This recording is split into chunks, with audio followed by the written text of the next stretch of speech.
भगवान शिव, जिन्हें महादेव, भोलेनाथ और रुद्र के नाम से भी जाना जाता है, अपनी सरलता और परम भक्ति के लिए प्रसिद्ध हैं।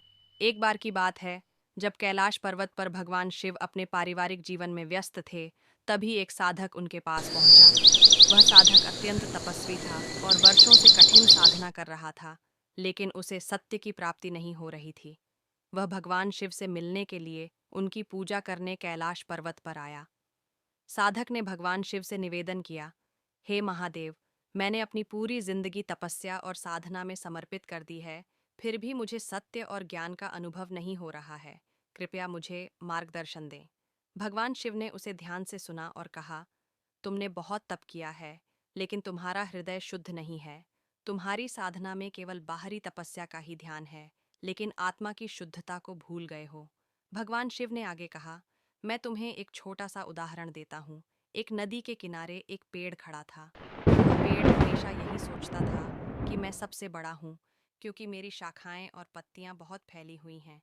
लेकिन एक दिन नदी ने उसे यह समझाया कि सिर्फ बाहरी रूप से बड़ा होना ही महत्वपूर्ण नहीं है, अंदर से शुद्धता और निरंतर बढ़ते रहना जरूरी है। साधक ने भगवान शिव की बातों को गहरे मनन किया और पाया कि वह अपनी साधना में केवल बाहरी प्रभावों पर ध्यान दे रहा था, लेकिन आत्मा की शुद्धता की ओर उसका ध्यान नहीं था। भगवान शिव ने कहा, सच्ची साधना तब होती है जब व्यक्ति अपने भीतर की नकारात्मकता, अहंकार और घृणा को दूर करता है और सच्चे प्रेम, भक्ति और सरलता को अपनाता है।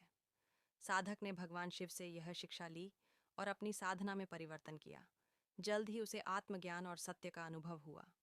इस प्रकार भगवान शिव ने साधक को यह सिखाया कि सच्ची भक्ति और साधना का रास्ता केवल बाहरी क्रियाओं से नहीं, बल्कि भीतर की शुद्धता और सच्चे प्रेम से होकर जाता है।